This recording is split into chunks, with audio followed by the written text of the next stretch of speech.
Cool. We are back in business here.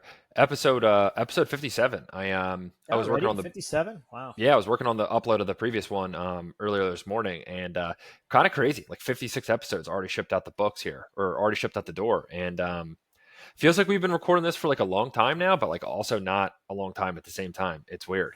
What's our first upload date on YouTube? Let's go look. I don't even know. It's got to be like Yeah, let's see what your we're latest one approaching is. 2 years. I'd want to say. All I right, don't think so it's been that long this is though. pre-mustache Steve. Let's see. First episode was 36 minutes and 34. Uh, they don't give you a date? Like what? The Inception. They don't give us. Okay, I got the date. I got the date. Oh, damn. So, I'm going to yeah. guess without knowing at all February 2024. Dude, you're off. Big time? Yeah. First published date was August 31st, 2023. Wow. So we started 2023. I thought we started the early 2024. It just goes to show it's like like remembering dates and timelines is like so difficult to do. Yeah, no, for sure. Because August is really, we were booting everything up and getting this thing fully spun. And we started this thing. So, That's wild. You want to hear something crazy? yeah, I'm Um, all ears for crazy. you just talking about podcasts and everything.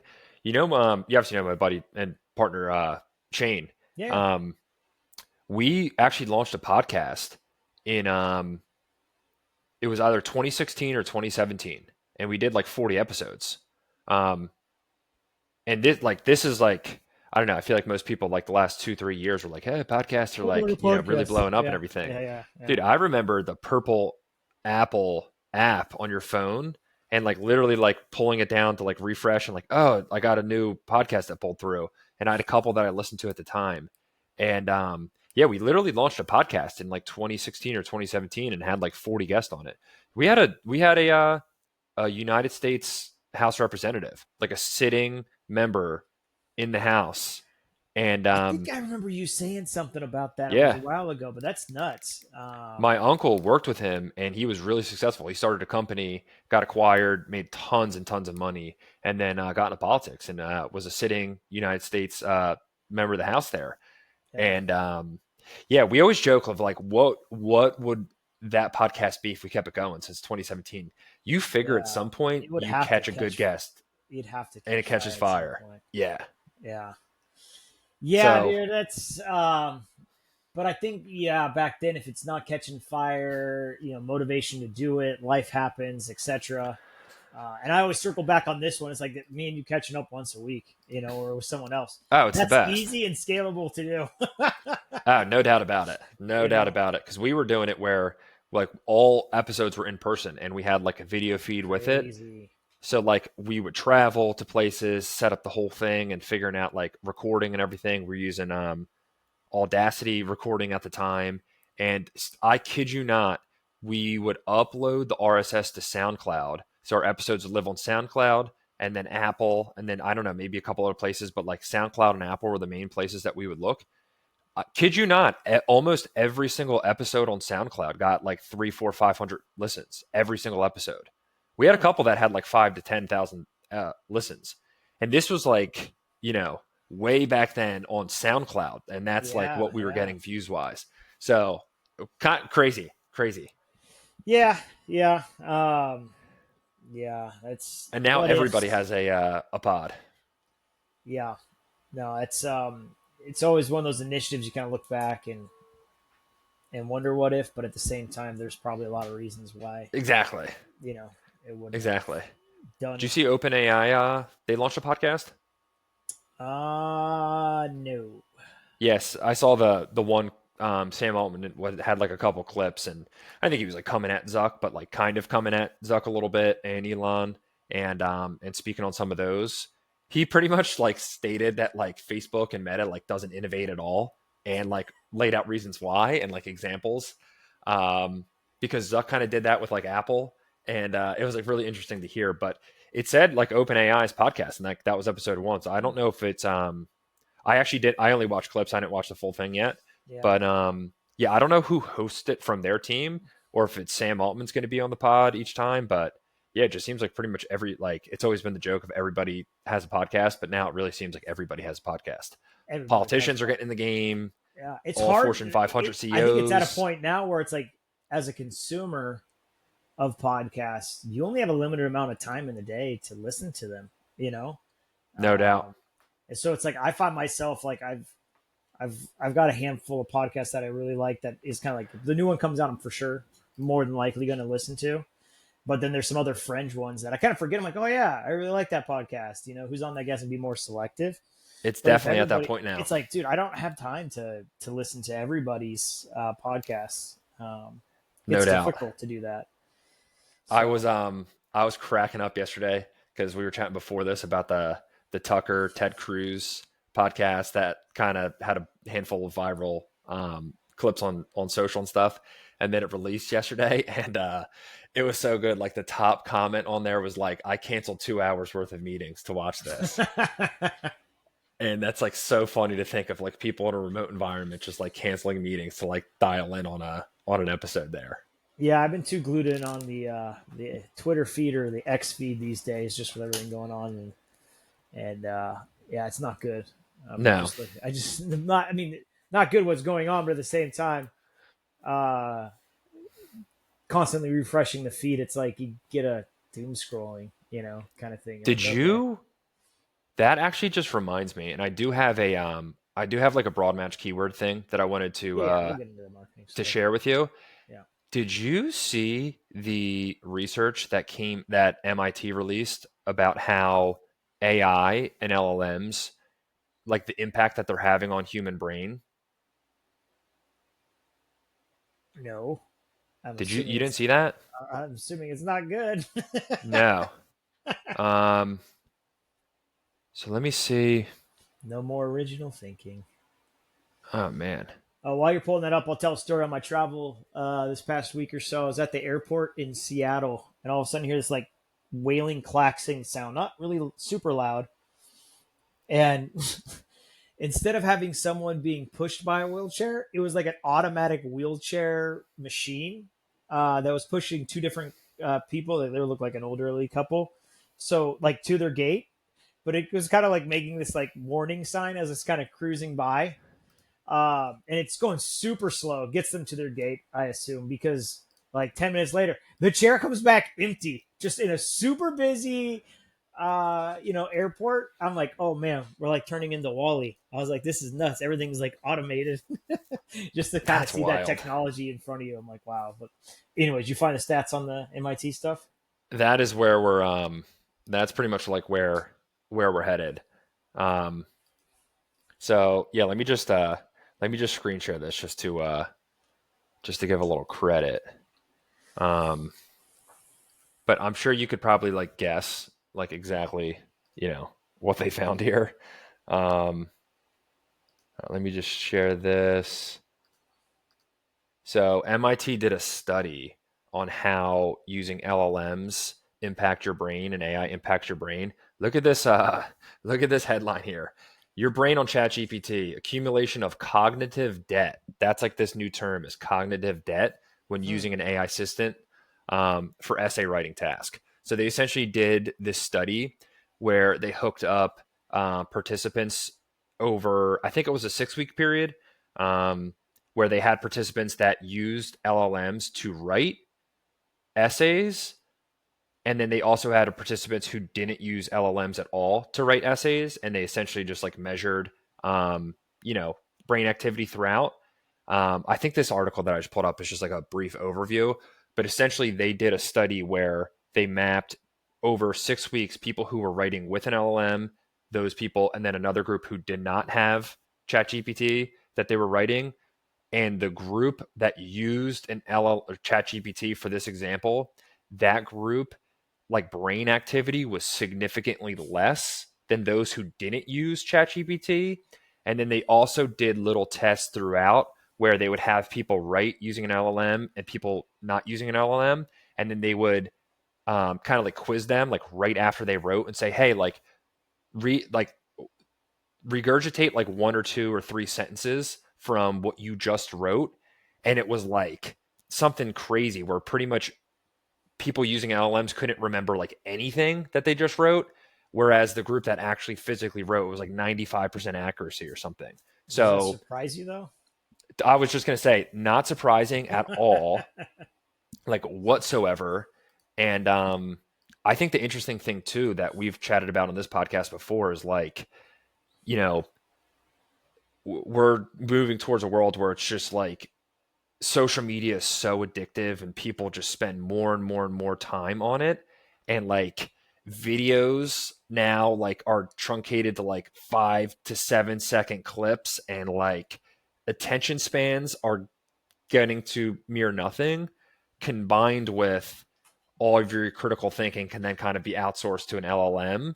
It's like so many things converging to be like, you don't really need to critically think anymore or pay attention for long. And So to weave that into kind of marketing and what I think it has an impact here for is sure, that that's where I really do think Google AI mode will take over search mode because they're doing the searches for you, right? It's like less work that I need to do, less critical thinking I need to do. So instead of like searching for, an air conditioner repair service in San Diego, I go to Google, normal Google search, and I got to go filter out 10 different results, look at the reviews, this and that.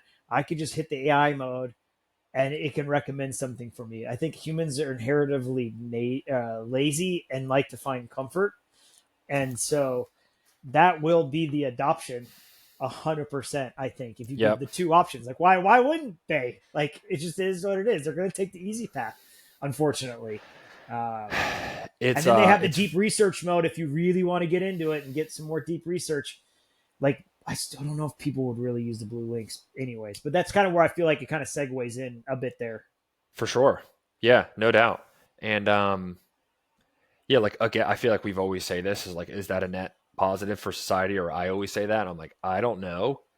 Like we'll see where this, you know, pans out to. But I totally As agree long with as you. you're I feel using your like the brain power for like something else that's productive, that's enjoyment, that can give back to society or community, I think that's where the plus is. But you have to have that shift to have happen. Um, I mean, not to go down a tangent here, but I also feel like that won't happen because I feel like most people, like that's just like, they're inherently lazy. They're going to be doing inherently something stupid too, huh? exactly. Like if Yeah, you're exactly like yeah. that whole pipe dream of like, hey, then people aren't going to work as long and then you're not going to do this. Then you could like focus on something like creativity or a passion project or something like that's not for the vast majority of people are not going to do that, in my opinion. Yeah, no, I totally get it, and I agree. And I really do think that like the traditional blue link search result is going to be more of an index. I mean, that's what Google started out as an index, right? Yep. And they just had to layer on like UX in front of it to make it a better experience. And in UX, I even say like algorithm, like what ranks better and what should be in the top 20. That's part of the UX design of it to help people do their research and organize it. Well, now they got a system where they can help do that with the AI mode. People are just going to naturally go to that. And I still think the index will still be accessible to see where things are at, but I don't think users are going to go to that anymore. All of our ads, all of our SEO, eventually will go into AI mode or some sort of LLM search, and I think I'm it's right going there to with you. happen faster than expected. Just talking to normal people, and I say normal people like non-digital marketers that are slowly starting to adapt into ChatGPT. Like I don't know. I talked to my dad. He's like, "Oh, it's fantastic. It's all I use. Like, thanks for the recommendation." Like, I don't like. God, what did he say in his text message? It's like eye opening. What did he say to me? Let me pull this up.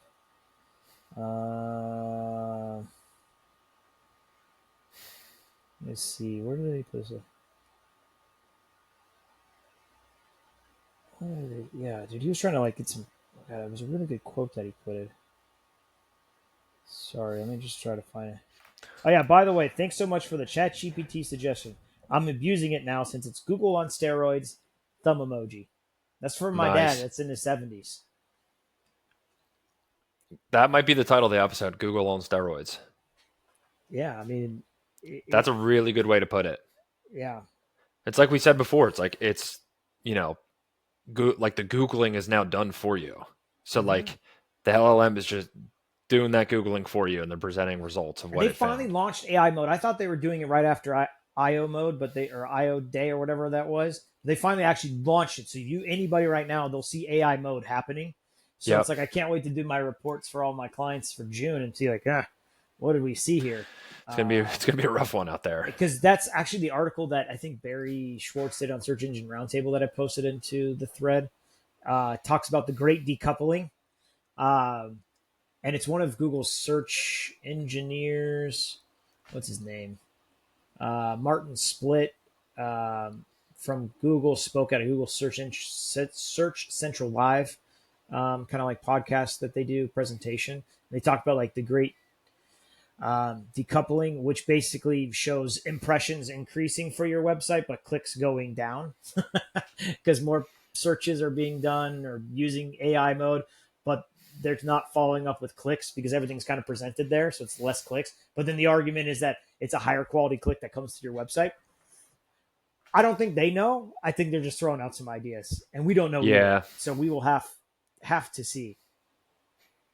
Yeah. Yeah. Who knows if that then leads to more quality clicks or not? I mean, I think, yeah, I love it. I mean, as an SEO guy originally, like I'm all about quality traffic into the website, not doing stupid like long form blog posts and stuff like that. That's just like looky-loo traffic. Give me that transactional data type of traffic that makes sense to me. I'm not a huge programmatic guy as well. Sending just kind of bullshit traffic to your website. Like, I mean, it sounds really good, but actually how it cakes like actually spans out, I'm not 100% sure. Yeah. So we'll see. I think that's a good phrasing there of the great decoupling between impressions and clicks, especially with I'm sure if you did a similar analysis on the paid search side, you'd probably see something pretty similar there as Yeah, I well. wonder what you're seeing on that side. Like our impressions are going up or clicks down. So I mean, click through rate is going down. I mean, I've definitely seen less. It, it like really depends the client, and like Yeah, the actual like situation. But I've definitely seen some instances where like just search volume is just down. Like you're just not meeting daily spend limits, and you're just not seeing as much volume as you might have, once once have. So I would almost guarantee that it's pretty similar on the paid side. yeah, because it's like two different things. Is it people moving away from Google and using something like ChatGPT, so that's a percentage just gone, versus people that are using Google that now use Google AI mode, which your ad may or may not appear in there based on what is it, broad match keywords or something like Yep. that. For it also, Or that yeah, AI overview just gives people an answer right away, and it just like eats up the whole page where you don't really need to scroll. And it kind of makes me wonder, like the whole structured snippet thing, like why that didn't have I mean, it definitely had an impact on volume on the organic side for sure, so but not nearly as there was drastic. like, oh my god, they're going to take our traffic and it's not fair. But the real estate that it took up, it wasn't that bad. It really wasn't that bad.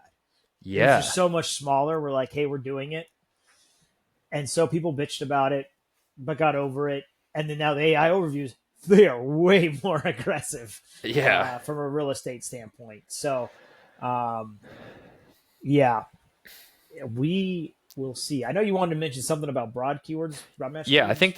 I think this probably ties in nicely to this topic here of of just general like search queries and data. I I tried to anonymize this for this call here. I actually presented this to a client yesterday, and I did have more, like significantly more to this analysis here, but I just tried to scrape this down just to show a Yeah, point. cool. No, awesome. So essentially, just did Visual analysis on aids. yeah, did analysis on keyword match type here, um, just to get a general state of the union for how performance looks like at the keyword level, specifically for match types, and just wanted to at least provide a general pulse check, just to see how things are. And there was a couple other things that we analyzed in this and made some recommendations, but I thought this was a really interesting thing just to show here. So essentially, like what we're looking at here is this is data from this year, January 1 through June 16. So about 6 months worth of data. And can you see this, Steve? Is this Yeah, big I got enough it. here? No, that's All fine. right, cool. Yeah. So this is about 6 months worth of data of this year, and this is broad exact phrase match keywords in the account. And essentially, the structure within our campaigns are we group all match types together at the ad group level. I know probably like 10 years ago, it made sense to do like exact match ad groups, phrase match ad groups, and then maybe broad. But now with like smart bidding, the fact that broad keywords are theme aware, um, and now AI and AI mode and AI overviews, all of those things, it makes way more sense to combine at the ad group level. And you also got to think about if you're like within that like that ad auction, things happen so quickly where if you have an extremely segmented campaign with like 50 ad groups of all different match types, Mm. that's just way more shit for that bot, if you will, to search through and figure out like which keyword to match this to, where to place this in the query, etc.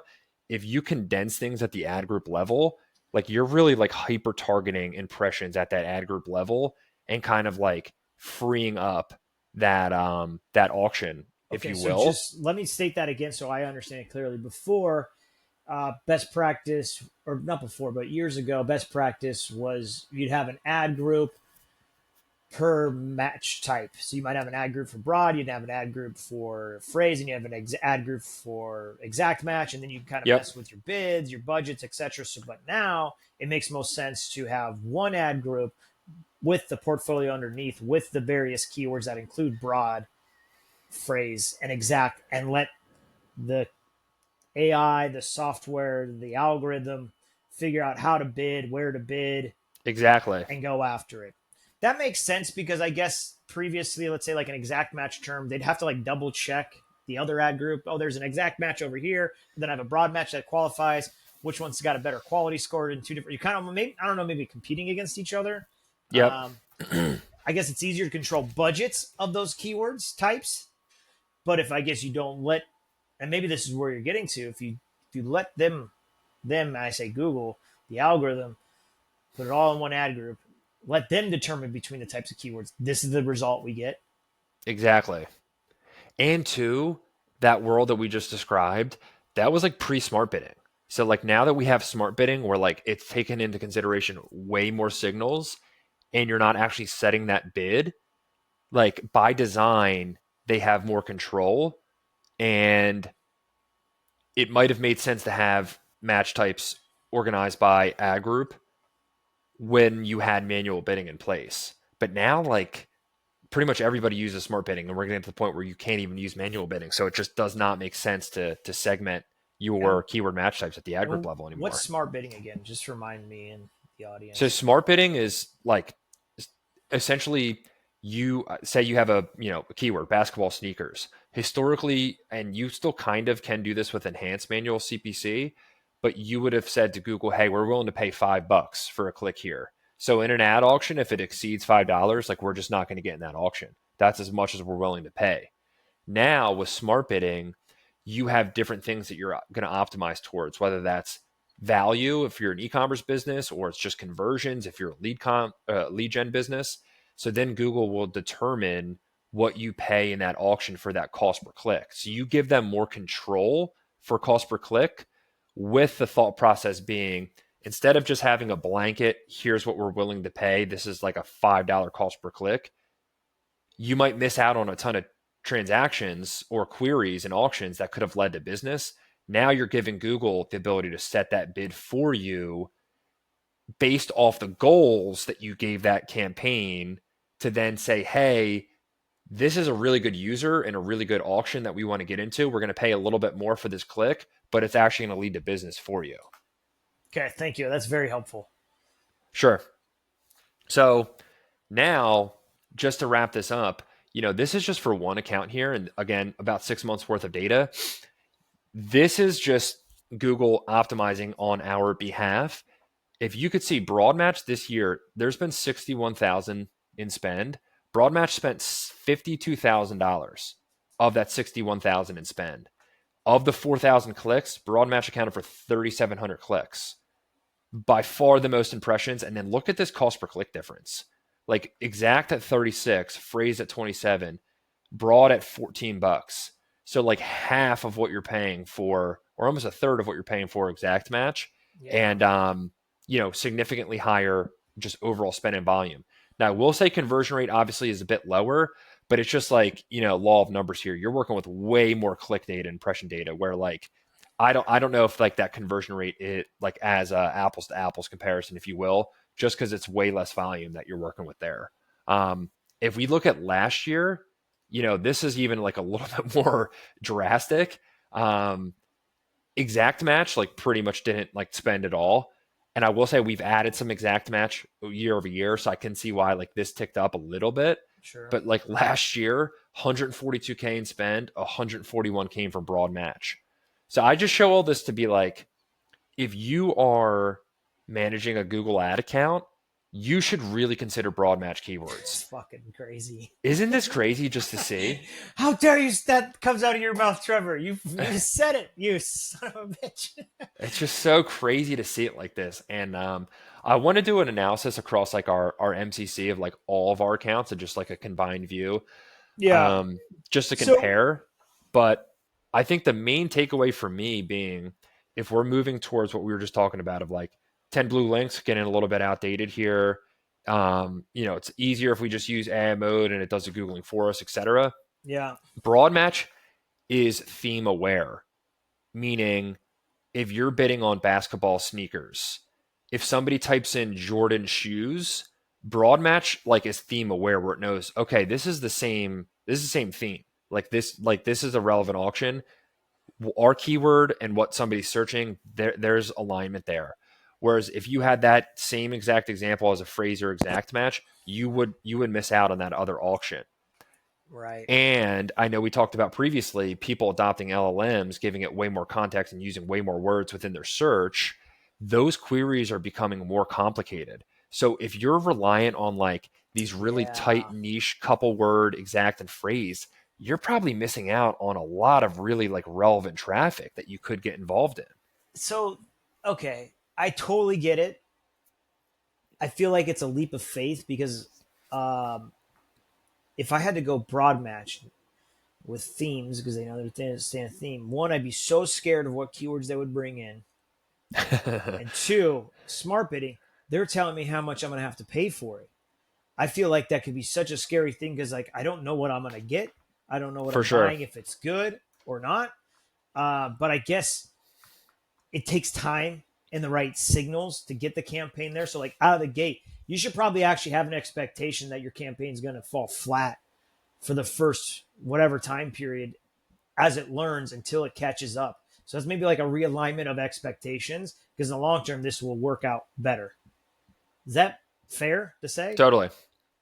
Totally. So you And almost have to put like eat your first month of costs in there. Like you just know it. It just is what it is. definitely set the expectations that this is going to get better as we optimize. And I feel like that word's thrown around a ton in this industry of just like optimize. Like, what does that actually mean?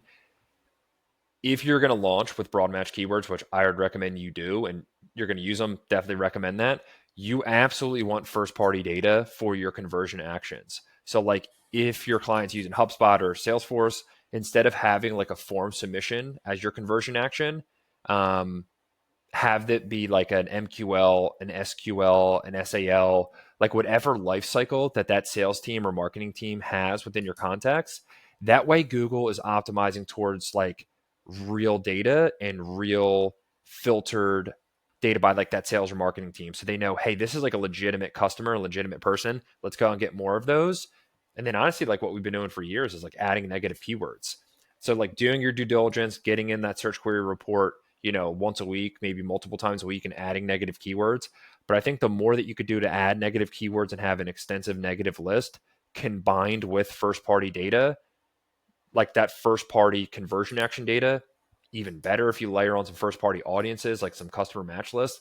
But I think those two of like that Salesforce, HubSpot, whatever, that CRM conversion point with an extensive negative keyword list, you're probably going to see really good results from it. So you have two requirements if you're going to do this: really good quality first party data that's verified, and also really good negative keyword research or negative Yeah. keyword placements, which makes sense. Now, question for you: if you're going to launch the campaign out of the first month and you do broad, is there any room to maybe set up some phrase and exact for the initial month or so, maybe month or two, to kind of cover your asses on what you think might work?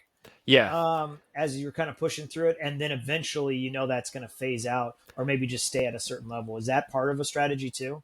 exactly. Yep. I would always recommend launch with all three types, and broad kind of get you some like coverage for like those theme aware examples of like longer context that like you might be missing out on, and then phrase and exact. Those still are preferred in ad auctions. So for example, if you have the same keyword in broad, phrase, and exact, Google gives phrase and exact match keywords priority over broad. So it's only in instances where Wait, say like that those again. key The priority. phrase and exact match get priority over Okay. broad in auctions. So if you match exactly to a query that's like an exact or phrase match, it's going to get you a cheaper cost per click over broad. Those phrase and exact match keywords are going to get priority. So it's kind of like it. I don't know. Sure, there could be downside where like you could get some irrelevant queries that pull through with broad, no doubt about it. But I kind of think it's worth the risk there in the sense that you still have priority with phrase and exact match for some of those like tight keyword queries that match for cheaper cost per clicks. But then you also have coverage for some themes that like you might not have been thinking about, or just like longer queries that you might have missed out on with phrase and exact match. So this gets me thinking on two folds of the reporting of search terms. Um, Reporting of search terms in paid I know where you're going with campaigns this. and in Google Search Console. Because when I look at Google Search Console, or if I look at search term report, it still seems like the keywords that are being used are like a handful of phrases, like pretty intuitive. Like, oh, I should just bid on that. Like that's how people are searching. I think they're fucking lying to us. Or hiding a good Yes, amount, hiding which or is like like, theming it out, yeah, theming yeah, it completely. Because I yep, look at my Google Search Console data for like all of the stuff they were running for like website design stuff, and it's all intuitively like what you would do like keyword research for, or you think it would be there. But I'm like, that's a little weird. And then on the paid side, you get the same kind of feel in other campaigns that I've looked like, oh, okay, hmm. I think they're just hiding or theming it. So it's like if you search for like, yeah, I think they're hiding so much data as the actual without search question. term because they have so much privacy concerns, especially with AI mode now too. The queries are going to be way too specific or identifying, where it's like they have to theme them, chunk them together, and that's the reporting that we're going to get, and we just have to be used to it. Like Yep, OGP Max campaign, like that's it. yep. Um, And then you're gonna have to get creative with like thinking about how to find negative keywords. Because I remember you mentioned that the Search Console and or Universal Analytics, they used to give you like the organic queries that pulled through. Way back in the day, yeah, Yeah. And like then 10 plus years ago. Google also updated in Google Ads the amount of search queries that you see. So like that search terms report, I don't know what the percentage is, but I think it's only like 70% of the actual search queries that pull through to trigger your ads. Like there's a large chunk that you just do not see. And Yeah, you're just gonna have to get just have to creative have with like faith. other ways to figure it out. Just have to have faith in it. Yeah. That's so nuts. Yeah, it's Yeah. even like oh, I was gonna come up with something else there too.